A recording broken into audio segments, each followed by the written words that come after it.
And we're live. It is Thursday, December 26th, Boxing Day 2024. It is 8 o'clock a.m. And, today we're gonna learn who is the true fan of boxing, of Dog Shirt TV, because only a true obsessive would show up at 8 o'clock in the morning on the day after Christmas. But I see there are actually some of you there. It is not, sun is shining. The sun is not shining. The birds are, however, chirping. It's going to be a great effing day. You are watching Dog Shirt TV, which is, after all, even on Boxing Day, a revolution in morning television. And my friends, we have something super interesting to talk about today. And I really wish that Kate Klonick were here for this, because, it is really important news that I think she would appreciate. I just texted out to the co-hosts chat that there was an important it was important for her to be here today, because we were going to have an important murder hornet update. That important murder hornet update is that murder hornets have been eradicated from the United States, officials say. And we have gotten rid of, here it is, the hunt for the murder hornet in the northwest corner of Washington state began like a criminal investigation, with bee carcasses creating a crime scene and the public being asked to send tips about the potential culprit's whereabouts. On Wednesday, 5 years after the invasive murder hornets were sighted for the first time in Washington state, state and federal agencies announced that they had successfully eradicated the species from that hotspot and the nation. That dispelled their initial fears that the hornet might spread rapidly enough to establish itself in the United States. Now, I want to say this is an important moment for the In Lieu of Fun, the In Lieu of Fun Dog Shirt TV ecosystem, because as those of you who've been with us from the beginning will remember, murder hornets showed up early in the history of In Lieu of Fun, and they were important enough to the psychology of the show that they made it into the theme song. They made it into the amazing image, that logo that was designed for us, with a murder hornet lighting a baby cannon, and there was a chipmunk involved. And, murder hornets are kind of core to the identity of the show. And there was Boris Johnson being in the hospital with COVID. There were saber-toothed anchovies, which are real, by the way, though extinct. And there were murder hornets. And, I just think it's a moment when first of all, it's the first eradication of a species core to In Lieu of Fun and the Dog Shirt TV ecosystem. So I think, for better or for worse, we should just acknowledge, not just, removed from a location, but wiped out completely from the continental United States. No more murder hornets. Your bee's nest is not going to be destroyed by a murder hornet infestation. So, just breathe easier. Number two, I think we all have to pause a moment and regret the loss of civilian murder hornet life. Not all murder hornets were murdering people or murdering bees. And so, in any of these situations, we do have collateral damage, and we should all take a moment to appreciate the sacrifice and loss of life on the part of innocent murder hornets who were not guilty of murder. They're just, big hornets. And they were just trying to live their lives, and some other murder hornets in their hives, went out and started murdering, and that required action taken against these murder hornet communities to protect the life of Washington state bees and also, people, because murder hornets are big and dangerous and they, go rah. But a lot of innocent murder hornets lost their lives in the process, and we should always note that. So yeah, I just want to say this is an important it's an important moment when the New York Times reports that that murder hornets have been eliminated from Washington state. Yes, John Hawkinson, I know they only took out 4 nests of murder hornets, but they've declared them eradicated, and the New York Times has gone with it, and so that's the end. The next time there is a murder hornet sighting in the United States, we can, do the rumors of our deaths were grossly exaggerated show. But, I'm just saying, we on this show in particular, look, if we were, the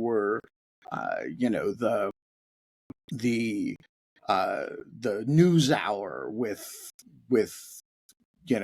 Judy Woodruff or whatever. I don't know who does the news hour now. But if we were that, we might wait until it was clear that. But no, we are a show that pays particular attention to things murder hornet, and we're going to do that today. So there we go. We're not allowed to have fun anymore, but we are allowed to have a continent free of murder hornets. And I so wish Kate were here for this. But no, alas, we soldier on. So look, it's the day after Christmas. Break in anytime. The floor is yours, members of the Greek chorus / collegium. And I don't know that we're going to have any co-hosts today, though, you never know who's going to show up.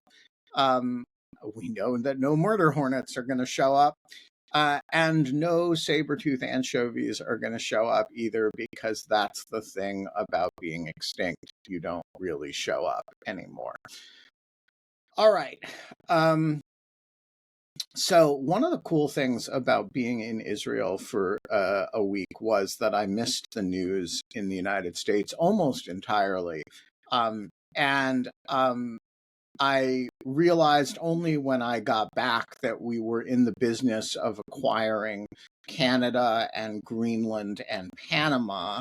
So we may, if you have thoughts about, acquisition of the Panama Canal and Greenland, that's a good subject for the day.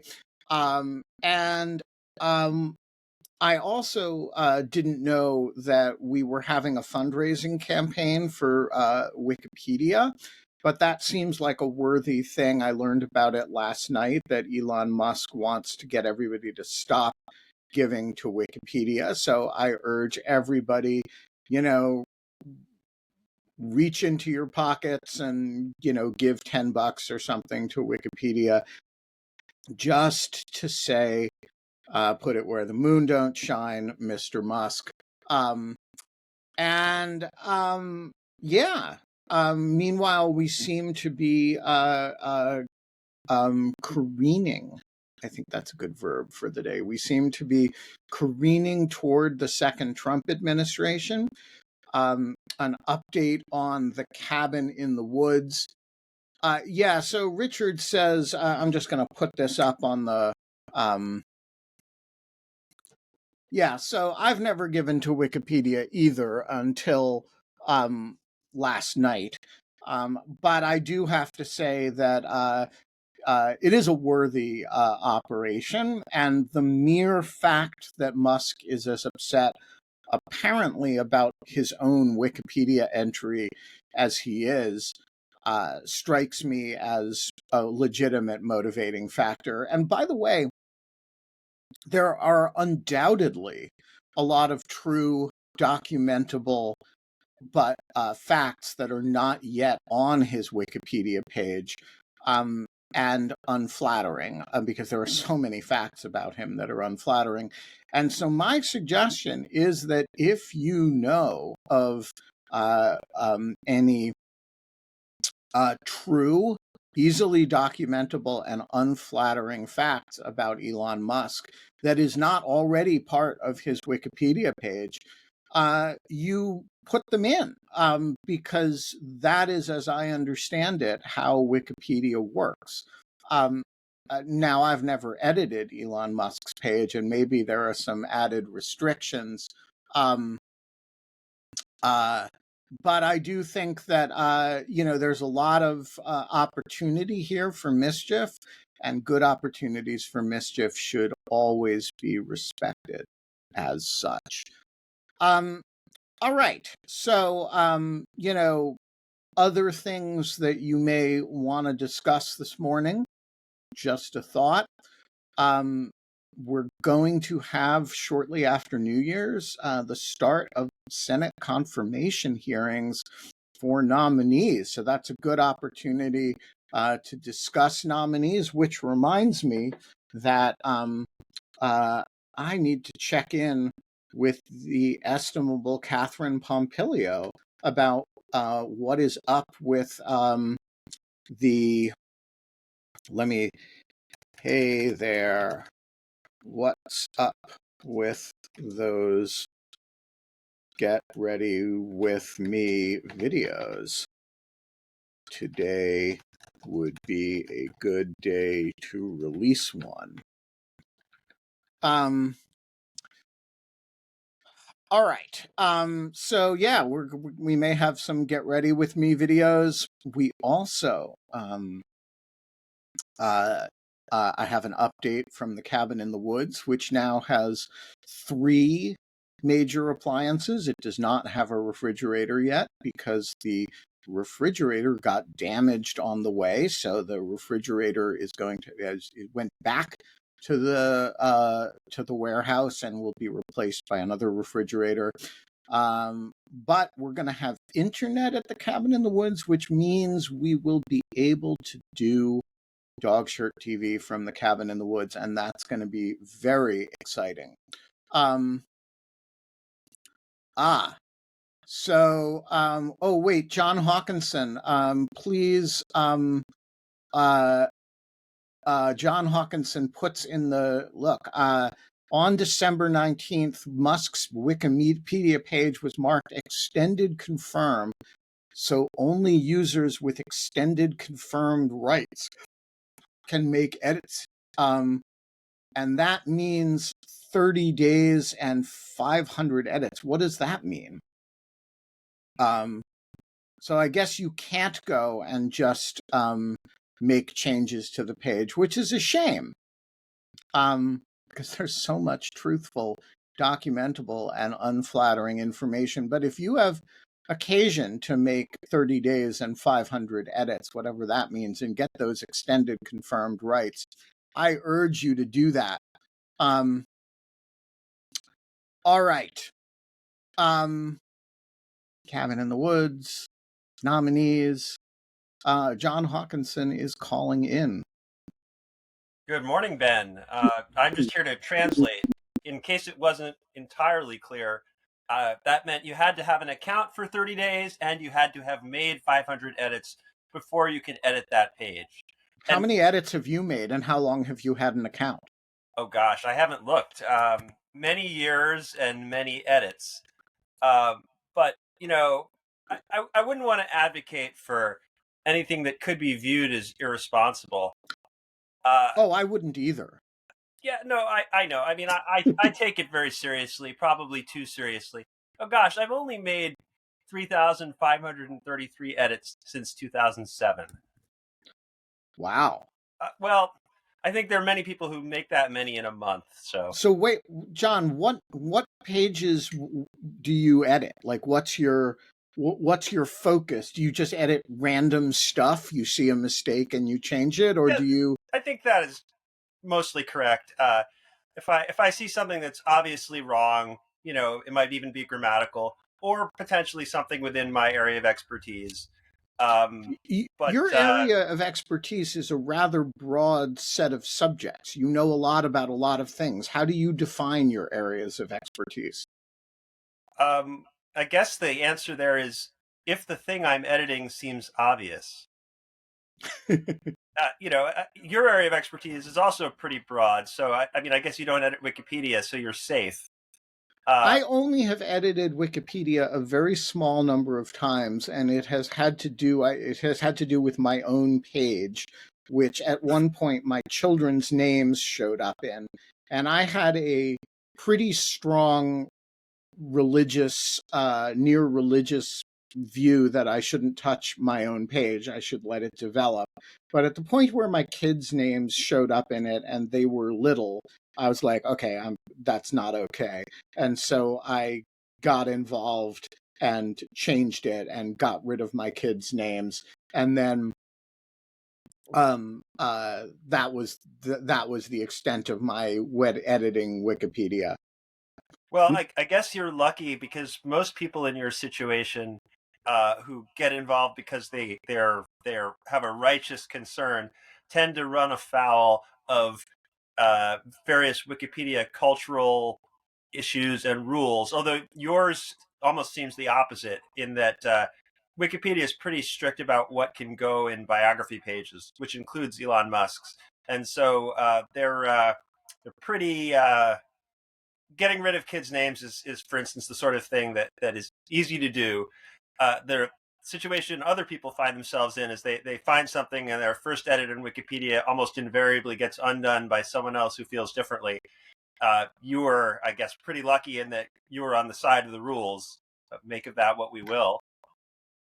Yeah, I don't think it had any problem. I mean, the problem was that the page was full of nonsense, and it was made by people who hate me, and so it had a lot of malicious stuff in it. It's corrected over time. I don't think there's anything objectionable about it now, but I got involved kind of personally only insofar as um,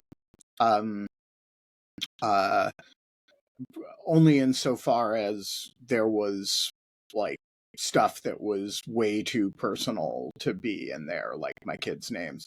Um, at some point, I had a friend like go in and just make sure everything was factual and that it listed like the things I published. And over time, as I became less associated with you know uh like as the debates over the I don't know, the sort of early Bush administration counterterrorism stuff receded from the center of people's consciousness, the page evolved on its own toward a kind of reasonable if somewhat weird account of who I am. But I honestly can't imagine I'm as vain as the next guy, but I can't imagine urging people to defund Wikipedia because I don't like my my personal presentation. I will say I have been amazed at how successful Wikipedia has been, or maybe to put it differently, how it has not been a complete failure. Uh, I would never have expected from the start that it would have dethroned Britannica and that the crowdsourcing model could be as non-crazy as it is. The fact that it is even close to reliable, given that indeed anyone can go edit it, with certain exceptions outlined so far today, is still astounds me. And what do you I mean, it seems to me it's least reliable about matters of contemporary public debate that are As is changing. everything. Well, but there are certain things that are sort of, if you go in and look up fruit fly genetics, the speed with which, the Drosophila community is arguing about things is much lower than if you go in and look up Elon Musk. And like it seems to me things where the information is relatively stable and relatively, of great interest to particular communities, but the general public isn't fighting about, are areas where it's going to do the best. I do think it's a pretty impressive demonstration of the wisdom of crowds. Yeah, I mean, this sort of. I think this interplays into your comments about the success of your community, and maybe it's a way that you could Right, but my scale. community right now is 12 people, Right, John. right. It's Well, we get to count the people on YouTube, so we're going to call it 1,000. That's all our right. Let's minimum call it. rounding. Well, then you got to add in the podcast listeners too. Oh, I misunderstood the number. Regale me. Well, yes, it's probably about 500-600 a day listen to it on the podcast, and between 500 and 1,200 watch the YouTube. So it's I would say it's probably about 12 to 1,500 a day. We'll call it 2,000. Generous. Yeah, round up. Yeah. Well, I just we were discussing the difficulties of scaling communities, and I mean, I think it's actually, to me, impressive that Wikipedia has not descended into something terrible. Uh, but it is also true that if you look up something obscure, it's not hard to find a mistake, uh, either a technical mistake or even an obvious grammatical mistake. But isn't that true of Britannica too? Gosh, it's not been my experience, but I never spent a lot of time looking for errors in the print encyclopedia. I mean, my impression was always that with almost all encyclopedias, if when you write at a certain level of altitude, there's a lot of room for imprecision. I mean, I think that's true, but I think also, if you looked up the Britannica article, well, if someone started to write a Britannica article about an obscure topic, such as finger paintings of murder hornets, the article would never see the light of day. At least not Right. until there was a substantial amount of consensus about it. And in Wikipedia, although there are rules about what is sufficiently notable to merit an article, the bar is pretty low.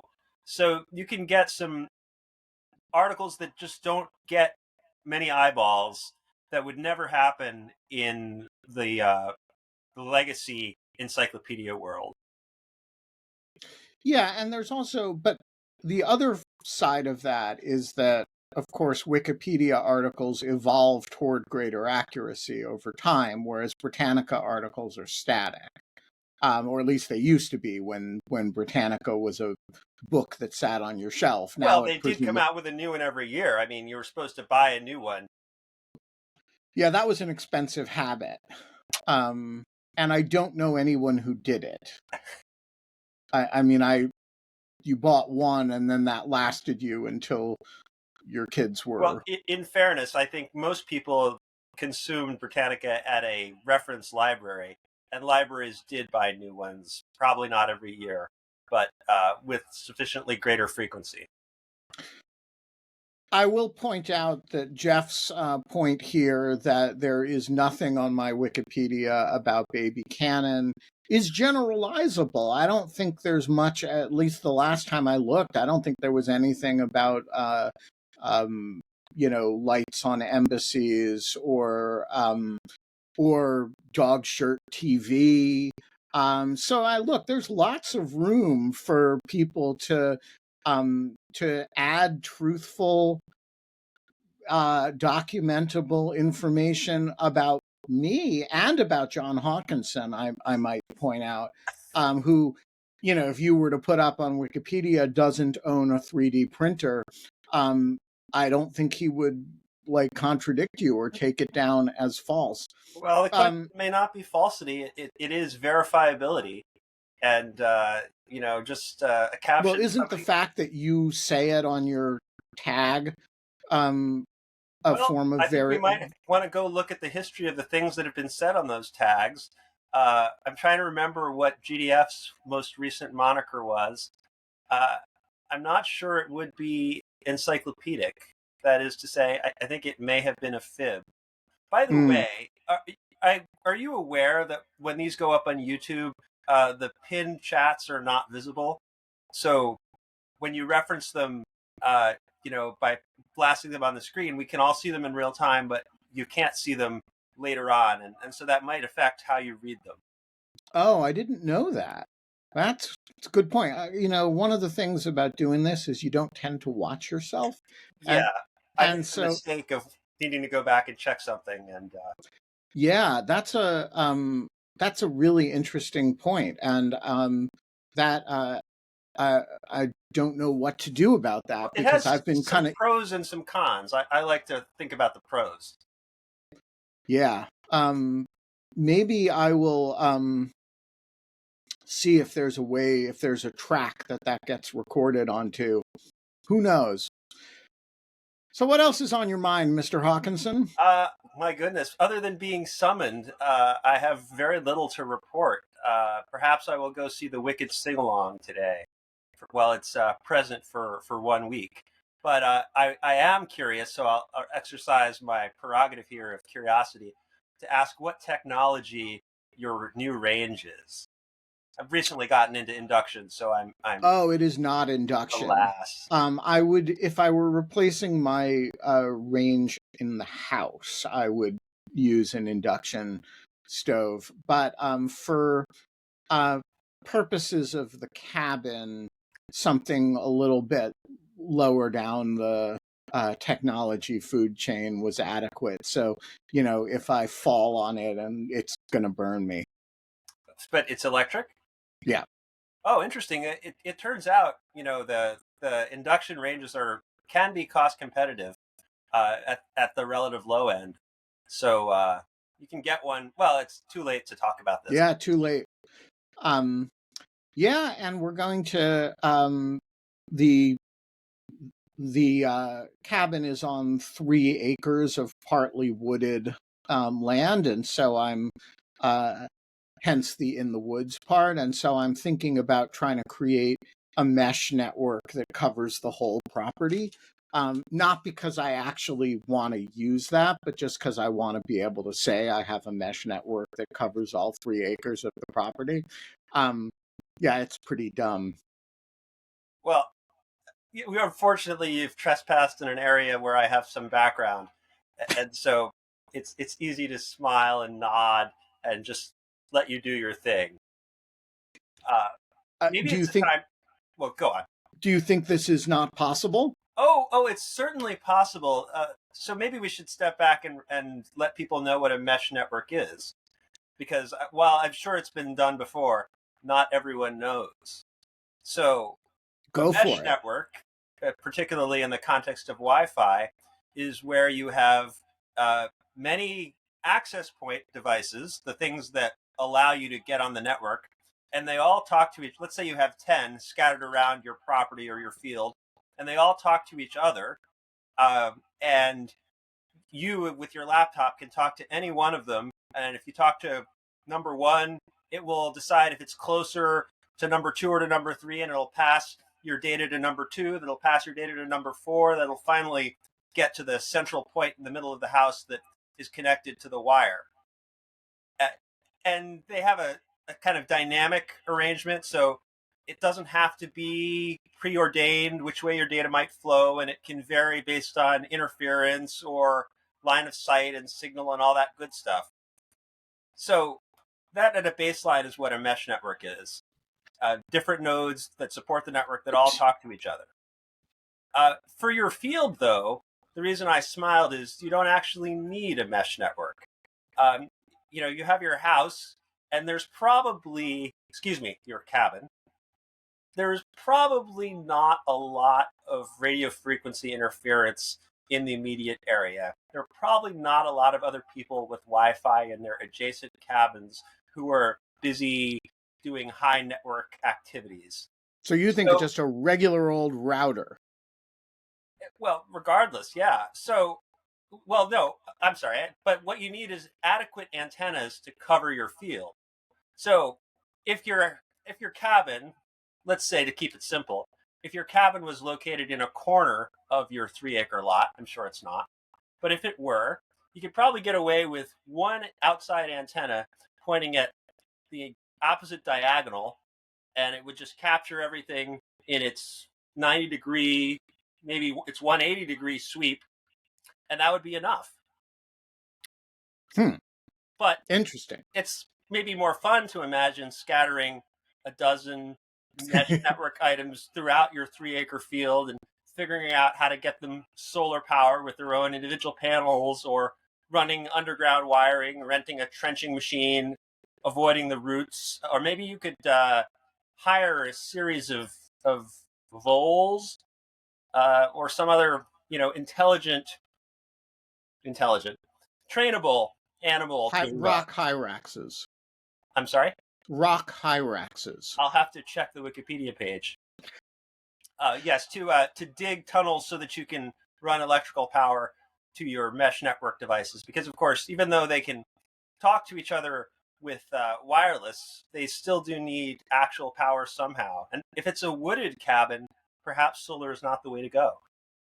Interesting. All right, I buy that. Antennas it is. It's at least a place to start. Surely someone else has something exciting to say. Well, the other thing, that we can do on Dogshirt TV anytime we want, as we proved last 2 days ago, is we can end early. There is no rule. We don't go longer than 9 o'clock. But, if nobody else has stuff they want to talk about, we can wrap up at 32 minutes and 53 seconds past the hour. So much has gone on in the world, though. Oh, so much, and so much of it is nothing. Also true. All right. We are going to leave it there. You are all great Americans, except the ones of you who aren't, and you know who you are if I'm talking to you. And happy Boxing Day to you all, and we will be back tomorrow when, yes, that was directed at Kash Patel, Richard, and he is watching, and you got to let him know that he's not a great American. We're going to be back tomorrow. Now that we are past Christmas, I'm going to start a flurry of booking guests. So we're going to have lots of guests coming up, and stick with us. It's going to be fun. See you later, guys.